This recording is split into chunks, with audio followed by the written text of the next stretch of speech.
সকলকে জয় যিশু, সকলকে স্বাগত এবং ধন্যবাদ জানিয়ে প্রভুর বাক্য নিয়ে চলে আসলাম আরও একটা সুন্দর দিনে।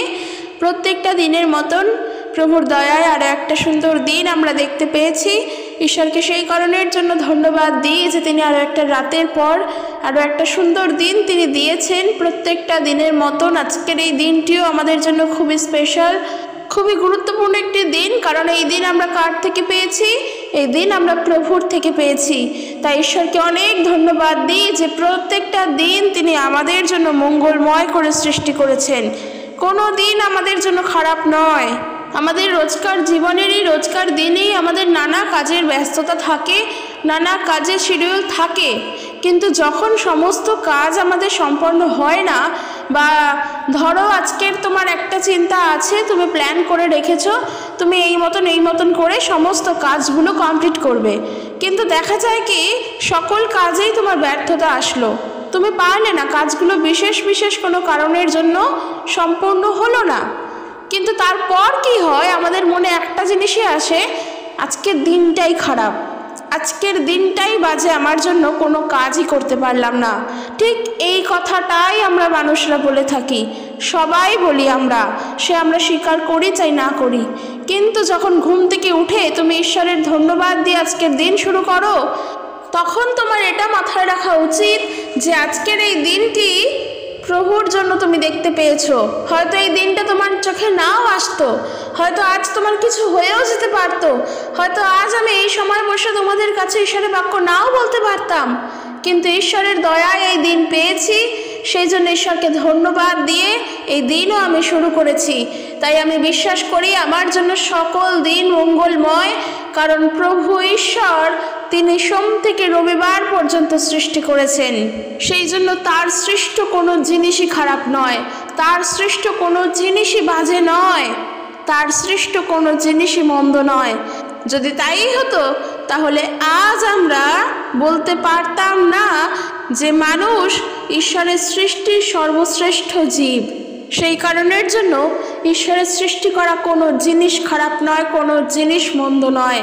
প্রভু সমস্ত কিছু বুদ্ধিপূর্বক তার ইচ্ছা অনুসারে, তার প্ল্যান অনুসারে, তার পরিকল্পনা অনুসারে সৃষ্টি করেছেন। তিনি সকল কিছুকে সাজিয়ে দিয়েছেন। তাই ঈশ্বরের থেকে যা পেয়েছি তার জন্য চিরটা কাল ঈশ্বরের কাছে কৃতজ্ঞ থাকা উচিত। তাই আমি সেটাই বলতে চাই যে এই দিনগুলি আমরা প্রত্যেকটা দিন পাই, প্রভুর দয়াতে পাই, প্রভুকে তাই সব সময়ের জন্য ধন্যবাদ দিতে চাই, যেন এইভাবে প্রত্যেক দিনে ঈশ্বরের গৌরব, ঈশ্বরের প্রশংসা করে এগিয়ে যেতে পারি। তো চলো আজকে ভিডিও শুরু করি।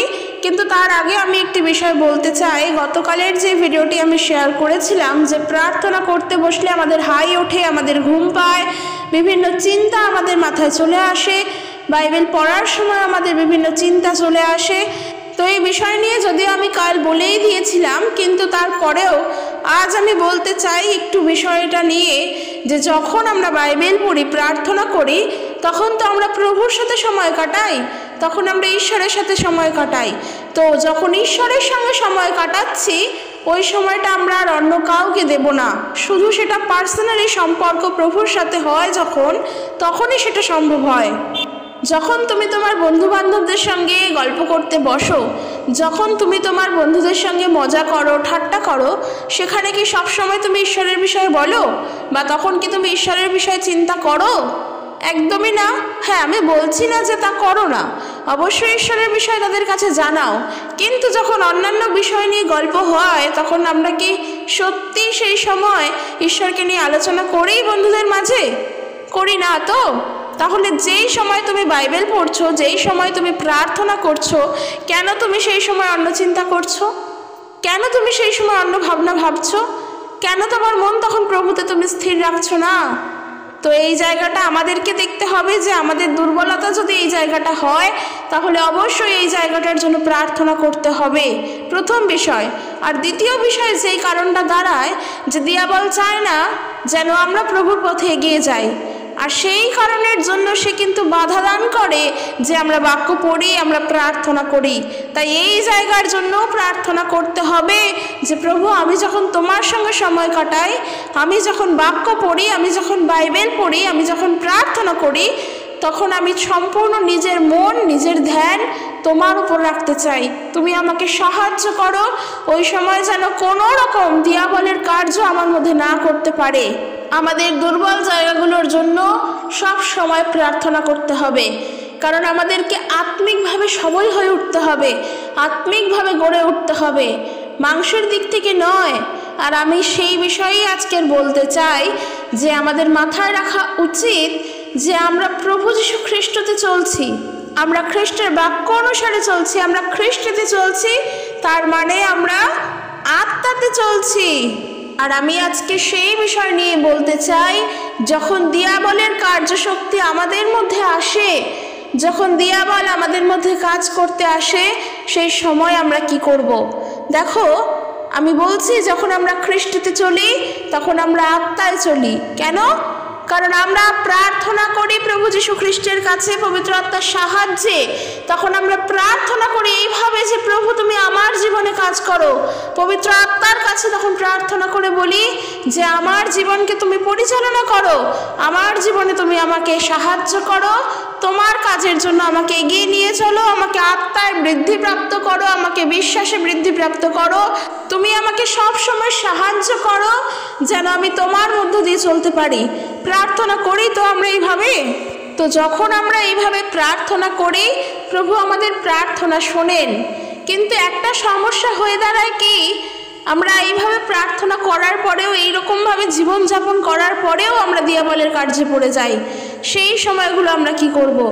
দেখো, বাইবেল থেকে দেখব রোমীয়দের প্রতি পত্রে তার 8 অধ্যায় 12 পদ থেকে সাধু পৌল কি শিক্ষা দিচ্ছেন। সাধু পৌল বলছেন, অতএব হে ভাতৃগণ, আমরা ঋণী। কার কাছে ঋণী? আমরা বলছে কিন্তু মাংসের কাছে নয় যে মাংসের বশে জীবনযাপন করব। কারণ বাইবেল বলে, কারণ তিনি বলে, অর্থাৎ সাধু পৌল তিনি বলছেন যে কারণ যদি মাংসের বশে জীবনযাপন করো তবে তোমরা নিশ্চয়ই মরিবে, কিন্তু যদি আত্মাতে দেহের ক্রিয়া সকল মৃত্যুর সাথ করো তবে জীবিত থাকিবে। আধ্যাত্মিক জীবনে চলতে হবে। খ্রিস্টের পথে চলা মানে আধ্যাত্মিক পথে চলা। এই আধ্যাত্মিক পথে চলার জন্য কোনো কাজ আমরা কাউকে দেখিয়ে করব না। আধ্যাত্মিকতার যে বিষয় তা কখনো মানুষকে দেখানোর জন্য নয়। ধার্মিকতার যে বিষয় তা কখনো মানুষকে দেখানোর বিষয় নয় যে আমি এই কাজটা করলাম, মানুষ আমাকে দেখলো আর আমার প্রশংসা করলো। আজকের আমি আমার চার্চের কম্পাউন্ডটা পরিষ্কার করলাম, এটা আমাকে মানুষ দেখলো, দেখে আমার অ্যাপ্রিসিয়েট করলো, মানুষ আমাকে প্রশংসিত করলো। এর ফলে তুমি সত্যিই তোমার হৃদয় থেকে, তোমার বিশ্বস্ততার সঙ্গে তুমি ওই কাজটি করছো না, মানুষকে দেখানোর জন্য করছো।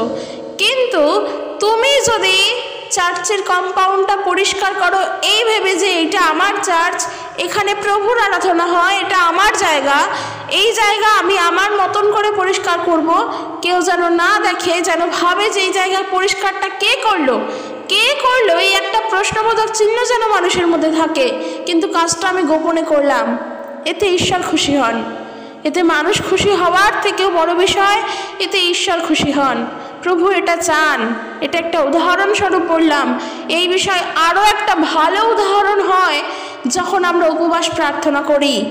কারণ আজকের বিষয় বলছে কি, দিয়াবলের কার্য থেকে আমাদের দূরে রাখতে হবে, দূরে থাকতে হবে, আত্মার পথে চলতে হবে, আত্মাতে জীবন কাটাতে হবে। যখন আমরা উপবাস প্রার্থনা করি ঠিক সেই সময়গুলো আমরা বুঝতে পারি আত্মাতে জীবন কাটানো কি। কারণ আমরা আশা করি জানি যে যখন আমরা উপবাস প্রার্থনা করব, সেই আমাদের উপবাস কেউ যেন দেখতে না পায়, সেই উপবাস কেউ যেন বুঝতে না পারে, আমরা জানি সবাই। তাই জন্য ঈশ্বরের বাক্যে মথি লিখিত সুসমাচার, সেখানে প্রভু যীশু বলছেন, তোমরা যখন উপবাস করো তখন তোমাদের মুখ বিষণ্ণ বদন করিও না, মাথায় তৈল মাখিও, মুখ ধুইও। কারণ তুমি যার জন্য উপবাসটা করছো তার জন্য বা তাকে দেখানোর জন্যই তো করছো, মানুষকে দেখানোর জন্য তো নয়। তাই যিনি গোপনে তোমাকে দেখছেন তিনি তোমাকে গোপনেই ফল দিবেন। তিনি হলেন ঈশ্বর, তিনি গোপনে তোমাকে লক্ষ্য রাখেন, গোপনে তোমাকে দেখেন। কিন্তু আজকের উপবাস করে, সারাদিনের উপবাস প্রার্থনায় রয়েছি, আমি মুখ ধুচ্ছি না। দেখবে ন্যাচারালি যারা উপবাস করে, উপবাস প্রার্থনায় থাকে, সারাদিন না খাওয়ার ফলে স্বাভাবিকভাবেই চোখ মুখ শুকিয়ে আসে, রুক্ষ লাগে, দেখলে মনে হয় কত বছর তারা খায়নি, কাহিল হয়ে পড়ে। এই জিনিসগুলো মানুষের মুখ থেকে, মানুষের অঙ্গভঙ্গি থেকে প্রকাশ পায় যখন সে উপবাস করে। আর প্রভু যীশু আমাদের এটাই বারণ করছে যেন কপটীদের মতন উপবাস না করি। মুখ ধোবো না, জল খাবো না, জল স্পর্শ করা বারণ, মাথায় তেল মাখা বারণ, আমি হাত দিয়ে ধরেও দেখবো না, আর আমি মানুষকে দেখাবো আমি উপবাস করে কাহিল হয়ে পড়েছি। এই জিনিসগুলো যদি আমরা করি, যখন মানুষ আমাদেরকে দেখলে বলবে যে বাবা তুই সারাদিন না খেয়ে রয়েছিস, কি করে আছিস রে, কি দরকার উপবাস করার, এই কথাগুলো যখন আমাদেরকে মানুষ শোনাবে, যদি কেউ আমাদেরকে দেখে তখন ভাবে এই জিনিসগুলো, তাহলে তুমি যেই কারণের জন্য উপবাস করেছো, যেই কারণের জন্য উপবাস প্রার্থনা রেখেছো, তুমি তার ফল পাবে না। কারণ মানুষ যখন আমাদেরকে সান্ত্বনা দেয় ওই জিনিসগুলো নিয়ে, ঠিক তখন আমাদের আত্মিক দিক থেকে তার আঘাত লাগে, আর আত্মিক দিক তখন নড়ে যায়, আর আত্মিক দিকের বৃদ্ধি তখন হয় না, তখন সে দুর্বল হয়ে পড়ে এবং তার মৃত্যু হয়। তাই আত্মিক দিক থেকে সবল করার জন্য, আত্মিকতায় বেড়ে ওঠার জন্য আমরা কি করি? উপবাস করি। কারণ আমাদের মাথায় রাখতে হবে আমরা আত্মার দ্বারা চলছি, মাংসের দ্বারা নয়। কিন্তু আমাদের মন, আমাদের ইচ্ছা, আমাদের চাহিদা, আমাদের ভালো লাগা, আমাদের ভালোবাসা, আমাদের সকল কিছু মাংসের বশেই চলতে চায়, সকল কিছু মাংসের দ্বারাই চলতে চায়। সে চায় না আত্মার দ্বারা চলতে। কারণ আমাদের ইচ্ছা, আমাদের ভালোবাসা, আমাদের ভালো লাগা, আমাদের যা কিছু আছে তা যদি আত্মার বশে চলে, তাহলে বলবে সে নির্জীবভাবে চলছে। কিন্তু যখন সে মাংসের বশে চলবে, কত আনন্দ, কত সুন্দর সেই পথ, কত চওড়া, কত প্রশস্ত সেই পথ। কিন্তু ভেবে বলো, সত্যি কি তাহলে তুমি এইভাবে চললে তুমি আত্মার দিক থেকে বড় হয়ে উঠতে পারবে? খ্রিস্টতে তুমি জীবনযাপন করতে পারবে? একেবারের জন্য না। কারণ দিয়াবলের ইচ্ছাগুলো, দিয়াবলের ভাবনাগুলো, দিয়াবলের চিন্তাগুলো মাংসের বশে, কিন্তু ঈশ্বরের ইচ্ছা, ঈশ্বরের ভাবনা, ঈশ্বরের কার্য সকল সব কিছু আত্মার বশে। তাই আমরা যখন বুদ্ধিমান, আমরা যখন বুঝতে পারি সকল কিছু, তখন আমরাই চিন্তা করে বলি যে আমরা কার পথে চলব, দিয়াবলের পথে নাকি ঈশ্বরের পথে, মাংসের পথে না আত্মার পথে। আমি তো বলবো, আমি তো ইনসিস্ট করব যে আত্মার বশে চলতে হবে, কারণ বাইবেল আমাদেরকে তা শিক্ষা দিচ্ছে। যখন প্রভু যিশুকে জানি, তখন ন্যাচারালি আমাদের জীবনযাপন আত্মার বশেই করতে হবে। কারণ রোমিও তার 8 অধ্যায় 12 পদ থেকে যখন পড়ছি, সাধু পৌল শিক্ষা দিচ্ছেন, অতএব হে ভাতৃগণ, আমরা ঋণী। সত্যি আমাদের ঋণ অনেক, কিন্তু এই ঋণ কার কাছে? বলছে কিন্তু মাংসের কাছে নয়, যে মাংসের বশে চলবো, আমরা মাংসের বশে জীবনযাপন করব।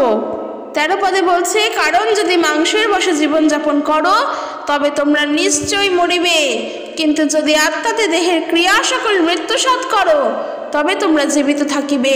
চিন্তা করো এই বিষয়টা নিয়ে। সেই আদি পুস্তকে চলো, যখন কিনা সবে সৃষ্টির শুরু, যখন দিয়াবল সর্পের রূপ ধরে এসে হওয়াকে যখন প্রলোভনের মধ্যে ফেললো, সে কি দেখিয়ে প্রলোভনে ফেলেছিল? একটা সুস্বাদু ফল দেখিয়ে বলেছিল, এই ফল যদি খাও তাহলে তোমার মধ্যে ভালো এবং মন্দের জ্ঞান বৃদ্ধি পাবে। এই বলে তাকে ফেলেছিল তো প্রলোভনের মধ্যে। আর পরবর্তীকালে হওয়া কিন্তু সেই প্রলোভনে পড়ে গিয়েছিল। এই যে প্রলোভন, যখন প্রলোভন আসলো জীবনে, এটা কিন্তু মাংসের বশে চললে এই প্রলোভন আসে। মাংসের বশে যখন চলবে, এই প্রলোভন তোমার জীবনে আসবে। কিন্তু আমি তার মানে এটা বলছি না যে আত্মার বশে চললে তোমার জীবনে প্রলোভন আসবে না, বরং আরো বেশি করে আসবে। দিয়াবল তখন তোমাকে আরো বেশি করে তোমার জীবনে কার্য করবে। কিন্তু যখন তুমি মাংসের বশে থেকেই ওই প্রলোভনে পড়ছো, তার মানে জেনে নাও তোমার মৃত্যু ঘটলো। যেটা কিনা হবার জীবনে, আদমের জীবনে হয়েছিল। তাদের সেই মৃত্যু কি মৃত্যু? তাদের কি শারীরিক মৃত্যু?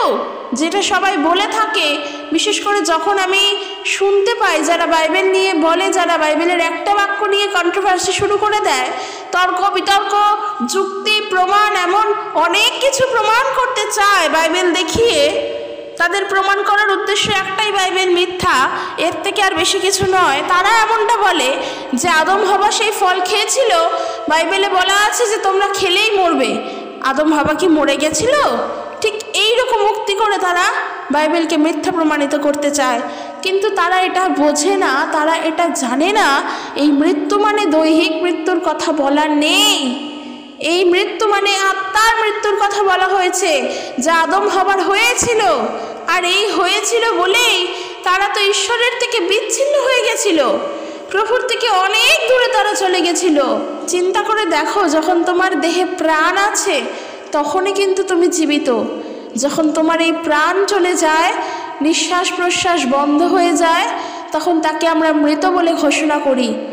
ঈশ্বর আমাদেরকে যে জীবন দান করেছেন, সেখানে যদি তিনি নিজেই না থাকেন, তাহলে কি সত্যি আমরা বেঁচে থাকতে পারি? একেবারের জন্য না, আমরা কিন্তু তবে মৃতই থাকি। কিন্তু যদি প্রভু আমাদের সঙ্গে থাকেন, আমাদের জীবনে থাকেন, আমরা তখন জীবিত, আমরা আত্মায় জীবিত। কারণ আত্মা তিনি দান করেছেন, তিনি যদি না থাকেন আমরা বাঁচবো কি করে? যেটা আদম হবার হয়েছিল, তারা কিন্তু আত্মিক দিক থেকে মৃত হয়ে গিয়েছিল। ঠিক আমরা যখন মাংসের বশে চলি, আমরাও কিন্তু আত্মিক দিক থেকে মৃতই হয়ে যাই, যেটা বাইবেল বলল। কিন্তু যদি আত্মাতে দেহের ক্রিয়া সকল মৃত্যুর সাথ করো, তবে জীবিত থাকিবে। যদি ওই সময় হবা যদি প্রলোভনে না পড়তো, হবা যদি এইটা বলতো তাকে, সেই দিয়াবলকে, সাপরূপী দিয়াবলকে, যে না আমি এই ফল ধরবো না, আমার প্রভু আমাকে বারণ করেছেন, আমি ঈশ্বরের অবাধ্য হব না, সে কিন্তু জীবিত থাকতো। কিন্তু তা তো হওয়ার নয়, কারণ ঈশ্বরের পরিকল্পনা অনুসারেই সবটা চলে। কারণ ওই কাজ যদি তখন আদম হবা না করতো, পৃথিবীতে আজ খ্রিস্ট আসতেন না আমাদের পরিত্রাণ করার জন্য। তো যা ঈশ্বরের ইচ্ছা অনুসারে হচ্ছে, তা ঈশ্বরের ইচ্ছা অনুসারেই চলবে। কিন্তু তারপরেও আমাদের বুদ্ধিপূর্বক চলতে হবে, কারণ প্রভু আমাদের বুদ্ধি দিয়েছেন, জ্ঞান দিয়েছেন, ভাবনা চিন্তা করার জন্য, সঠিক সিদ্ধান্ত নেওয়ার জন্য সঠিক বোধ দিয়েছেন, সঠিক চৈতন্য দিয়েছেন। সেগুলো তো কাজে লাগাতে লাগবে। আর ঠিক সেই কারণের জন্য আমাদের কি করতে হবে? আত্মার বশে চলতে হবে, আত্মাতে জীবনযাপন করতে হবে। আমাদের দেহের যে সমস্ত জিনিস যা মাংসের বশে চলে, তার মৃত্যুর সাথ করতে হবে। কেননা 14 পদে কি বলছে দেখো, কেননা যত লোক ঈশ্বরের আত্মা দ্বারা চালিত হয়, তাহারাই ঈশ্বরের পুত্র। তাহলে আমরা সবাইকেই কিন্তু ঈশ্বরের পুত্র বলে সম্বোধন করতে পারি না, মাথায় রাখতে হবে। আজকে যারা প্রভু যিশুকে জানে না, তারা যদি বলে আমি ঈশ্বরের পুত্র, তাহলে আগে তাকে খ্রিস্টকে জানতে হবে। প্রভু যিশু খ্রিস্টকে না জানলে তুমি ঈশ্বরের পুত্রকেও বুঝতে পারবে না, যে কেন আমরা ঈশ্বরের পুত্র, কেন ঈশ্বর আমাদেরকে বলছেন আমরা তার সন্তান। খ্রিস্টকে যদি না জানো, আত্মার বশে চলা কি সেটাই বা কি করে জানবে? এই আত্মা আসলে কে সেটাই বা কি করে জানবে যদি খ্রিস্টকে না জানো? তাই আমরা কিন্তু পৃথিবীর সব মানুষকে বলতে পারি না যে সবাই ঈশ্বরের পুত্র, একদম না। কারণ বাইবেল বলছে, কেননা যত লোক ঈশ্বরের আত্মা দ্বারা চালিত হয়, তাহারাই ঈশ্বরের পুত্র। ঈশ্বরের আত্মা হলো পবিত্র আত্মা। এই পবিত্র আত্মাকে কি সবাই জানে? যারা প্রভু যীশু খ্রিস্টকে বিশ্বাস করে তারা জানে পবিত্র আত্মাকে। যারা ঈশ্বরকে জানে খ্রিস্টের মধ্য দিয়ে, তারা জানে পবিত্র আত্মাকে। আর এই পবিত্র আত্মার বশে জীবনযাপন করা কি, সেটা তারা জানে, এবং আমি বিশ্বাস করি তারা সেই মতন করেই চলে। হয়তো সম্পূর্ণভাবে পারে না, হয়তো আমরা সম্পূর্ণভাবে পারি না, কিন্তু আমাদের চেষ্টা থাকে, আমাদের ইচ্ছা থাকে, তার জন্য আমাদের প্রার্থনাও থাকে যেন আমরা আত্মার বশে চলতে পারি। কিন্তু যদি আমরা প্রার্থনা ছাড়া সম্পূর্ণ নিজের ইচ্ছায় মাংসের বশে চলি, তাহলে কখনোই নিজেকে ঈশ্বরের পুত্র বলতে পারবো না। কারণ ঈশ্বর হলেন পবিত্র, তিনি আত্মার। তাকে বুঝতে গেলে আত্মা দ্বারাই বুঝতে হয়। সহজভাবেই বললাম আমি ঈশ্বরকে জানি, বিশ্বাস করি, সম্ভব নয় কখনো। এই জিনিসগুলো আমি বলছি ঠিকই, যতক্ষণ না মানুষ নিজে বোঝে নিজের জায়গা থেকে, ততক্ষণ তুমি যত ভালো ভালো জায়গা থেকেই শোনো না কেন, তুমি কিচ্ছু বুঝবে না। তাই নিজেকে বোঝার জন্য প্রভু যীশু খ্রিস্টকে জানতে হবে, তাকে বিশ্বাস করতে হবে। আর আমরা যারা প্রভু যীশুতে রয়েছি, আমাদের আত্মার বশে জীবনযাপন করতে হবে। কারণ ঈশ্বরের বাক্য বলছে আমরা ঈশ্বরের কাছে ঋণী, আমরা আত্মার কাছে ঋণী, আমরা মাংসের কাছে ঋণী নই যে মাংসের বশে জীবনযাপন করব। কারণ এই মাংসের বশে জীবনযাপন করতে গেলে অনেক কিছু আমাদের স্যাক্রিফাইস করতে হয়। আর হয়তো তার জন্য আমরা খুশি নই, খুশি হই না, আমাদের ভালো লাগে না। কিন্তু না লাগুক, তুমি জানো তুমি আত্মার বশে চলবে, তুমি খ্রিস্টের পথে চলবে, আত্মাতে জীবন কাটাবে, তাহলে কেন তুমি মাংসের কথা শুনবে? তুমি জানো তুমি ঈশ্বরের বাধ্যতায় চলবে, তাহলে তুমি কেন প্রলোভনে পড়বে? তুমি জানো তোমাকে মণ্ডলীতে যেতেই হবে প্রভুর পথে বড় হয়ে ওঠার জন্য, তাহলে তুমি কেন সেই রবিবার করেই ঘুরতে যাবে?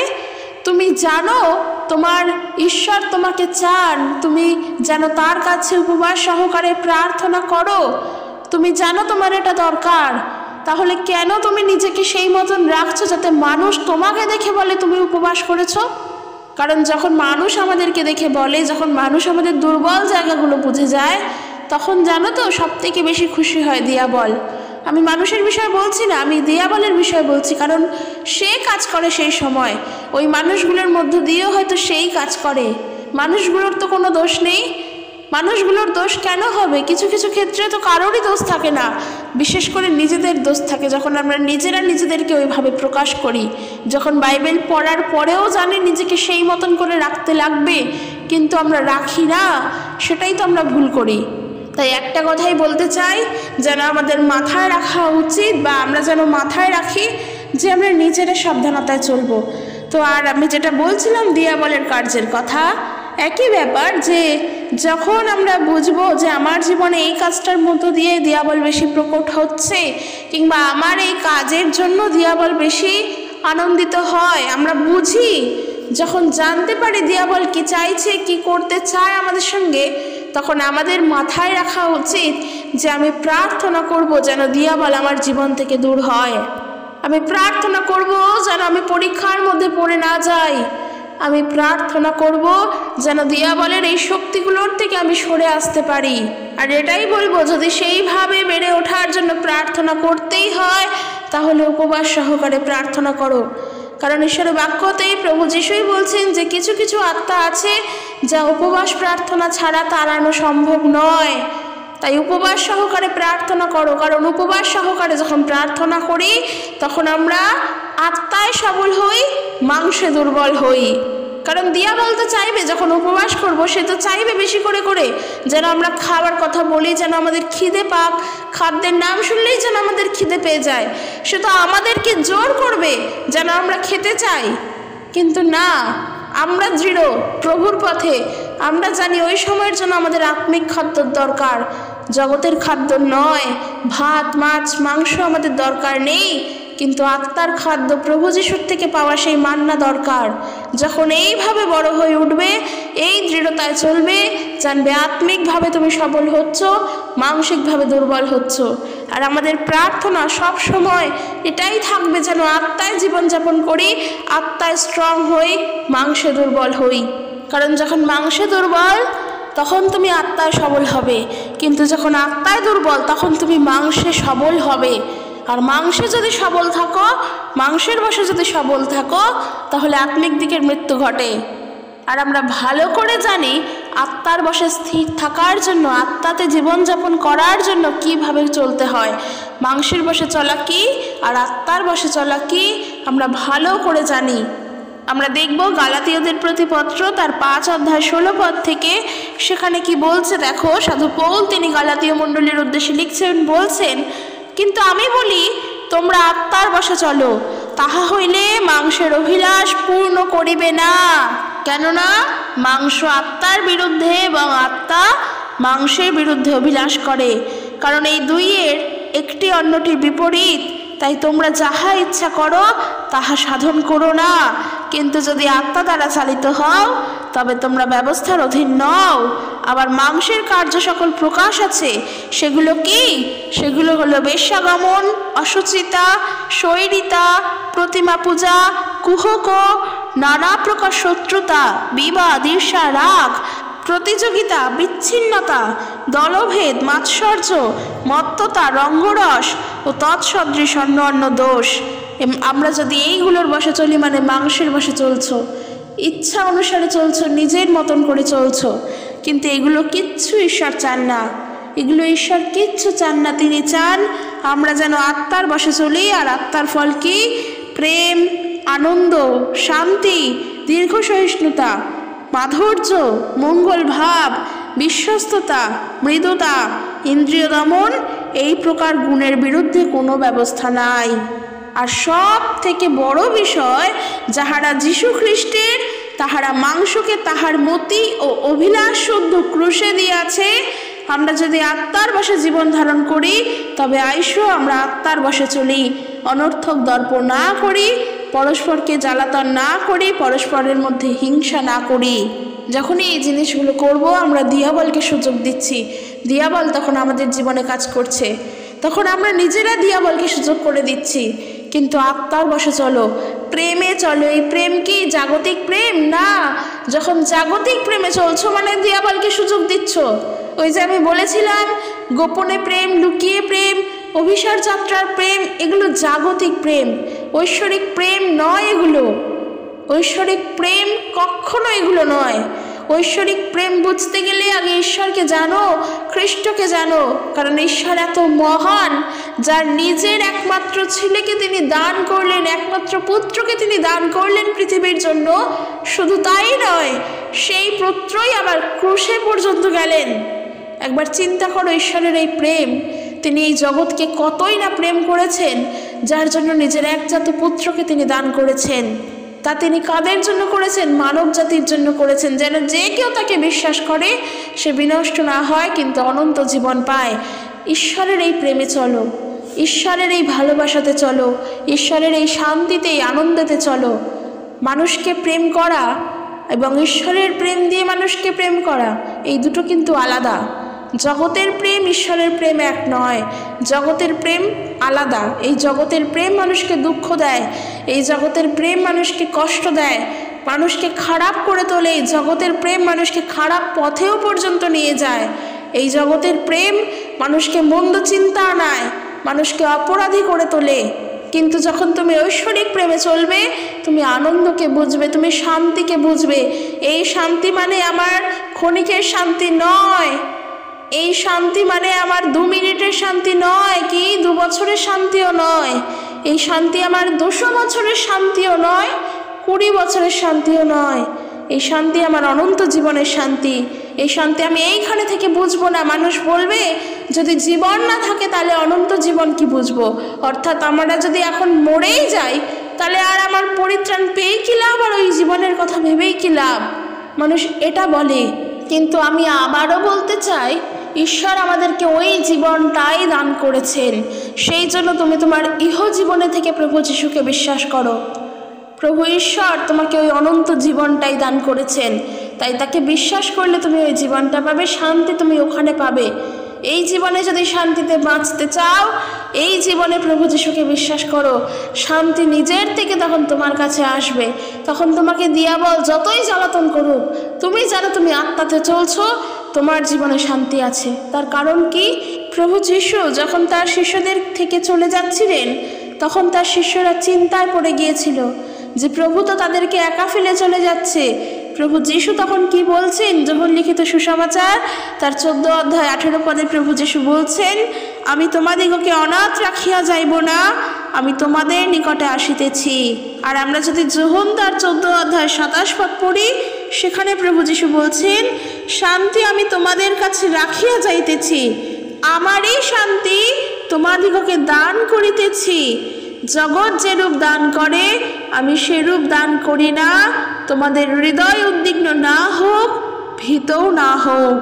তাই সব সময় চেষ্টা করো আত্মার বশে চলা, দিয়াবলের কার্য থেকে দূরে রাখা। দিয়াবল প্রলোভনে ফেলবে মানে সে মাংসের বশে চলার জন্যই আমাদেরকে জোরপূর্বক জোর জবরদস্তি করবে। কিন্তু আমরা আত্মার বশে চলবো, আত্মার বশে জীবনযাপন করব। দিয়াবল যতই চেষ্টা করুক, আমরা হার মানব না। ওই যে আমি যেমন বললাম যে প্রার্থনা করার সময় হাই তুললে হবে না, কারণ দিয়াবল তোমাকে জোর করছে যেন তুমি প্রার্থনা না করো, ঈশ্বরের বাক্য না শোনো। কারণ যখন একটা জিনিস জেনে রাখো, প্রভুর পথে তুমি দৌড়তে যাচ্ছ, প্রভুর পথে এগোতে যাচ্ছ, যদি সব থেকে বেশি তোমাকে কেউ বাধা দান করে সেটা দিয়াবল, সে তখন তোমার সব থেকে প্রিয়, সব থেকে কাছের মানুষের মধ্য দিয়েও কাজ করবে তোমার জীবনে। তখন কেন তুমি দুর্বল হয়ে পড়ো আর প্রভু যিশুকে তুমি না জানো, ইমোশনালি ব্ল্যাকমেল করবে সে। কিন্তু আমরা আত্মার দ্বারা যদি চলি, বিশ্বাসের দ্বারা যদি চলি, যদি পরিপক্কতায় চলি, যদি প্রভু যিশুর বাক্যের উপরে নির্ভর করে চলি, দিয়াবলকে আমরাও পরাজিত করতে পারি। তাই আত্মাতে দৃঢ় হও, আত্মাতে সবল হও। প্রভু যিশু তোমার সাথেই আছেন, পবিত্র আত্মা তোমার সঙ্গে আছে, অর্থাৎ ঈশ্বরের আত্মা তোমার সঙ্গে আছে। আত্মাতে স্ট্রং হও। প্রভুর শান্তি আমাদের সঙ্গে। এই শান্তি তুমি জগৎ থেকে পাবে না, এই শান্তি তোমার অনন্ত জীবনের শান্তি। তাই তাকে বিশ্বাস করো, তাতে তুমি পরিত্রাণ প্রাপ্ত হবে। কারণ যখন তুমি তাকে বিশ্বাস করবে তখন তোমার মনে হবে যে তুমি তার কাছে বারবার ছুটে যাও। দেখবে ন্যাচারালি মানুষ যখন একটা মানুষকে বিশ্বাস করে তখনই তো সে তার উপরে নির্ভর করে ভরসা করে। তার সমস্যা হলে তাকে সে জানায়, তার কাছে ছুটে যায়। কিন্তু যে যাকে পছন্দ করে না, ভালোবাসে না, তাকে তো সে বিশ্বাসও করে না আর তার কাছে সে যায়ও না। সেই কারণের জন্য আমাদেরকে আত্মার বশে চলতে গেলে, প্রভু যিশুর পথে চলতে গেলে প্রভুকে বিশ্বাস করতে হবে। প্রভুর ওপর নিজের সকল ভার রাখতে লাগবে, ঈশ্বরের কাছে সমর্পণ হতে হবে নিজেকে, আর বলতে হবে এটাই যে প্রভু তুমি তোমার ইচ্ছা অনুসারে চালাও, তোমার আত্মা দ্বারা পরিচালনা করো। আমি যেন এই জগতে সকল কিছু তোমার ক্রুশে বিদ্ধ করে দিতে পারি। আমার পুরাতন সমস্ত কিছু যেন আমি মৃত্যুর স্বাদ করতে পারি। আমি নূতনভাবে তোমার পথে বাঁচতে চাই। প্রার্থনা করো এইভাবে, প্রভু আমাদেরকে সাহায্য করবেন। আর এই বিশ্বাসে স্থির থাকো, ঈশ্বর যে শান্তি তোমাকে প্রদান করেছেন সেই শান্তি তুমি কোথাও গেলে পাবে না। এই শান্তি তুমি কারোর কাছ থেকে, কোনো জায়গা থেকে পারবে না। শুধুমাত্র তা একমাত্র ঈশ্বরই তোমাকে দেবেন। প্রভু যিশুর থেকে সেই শান্তি পাবে। কারণ প্রভু যিশু নিজেই বলেছেন, যেই শান্তি জগৎ দান করে সেই রূপ আমি দিই না। যে শান্তি জগতের, সেই শান্তি তিনি প্রদান করেন না। তিনি তার নিজস্ব শান্তি আমাদেরকে দিয়েছেন। আর তার শান্তি হলো ঐশ্বরিক শান্তি, তার ক্ষমা হলো ঐশ্বরিক ক্ষমা। কারণ তার মধ্যে ঈশ্বরের সকল ক্ষমতা রয়েছে। প্রভু যিশুকে বিশ্বাস করো, তাতে তুমি শান্তি পাবে। প্রভু যিশুকে বিশ্বাস করো, তাতে তুমি আশীর্বাদ পাবে। এবং প্রভু যিশুর পথে চলো, অর্থাৎ আত্মার বশে চলো, মাংসের বশে নয়। প্রার্থনা করো, দিয়াবলের থেকে দূরে থাকো, যেন পরীক্ষায় না পড়ো। তো চলো আজকের এখানে শেষ করছি। ভালো লাগলে শেয়ার করে দিও আর লাইক কমেন্ট করে জানিও কেমন লাগলো। ঈশ্বর তার আপন বাক্যে প্রত্যেককে আশীর্বাদ যুক্ত করুক। জয় যিশু। Praise the Lord.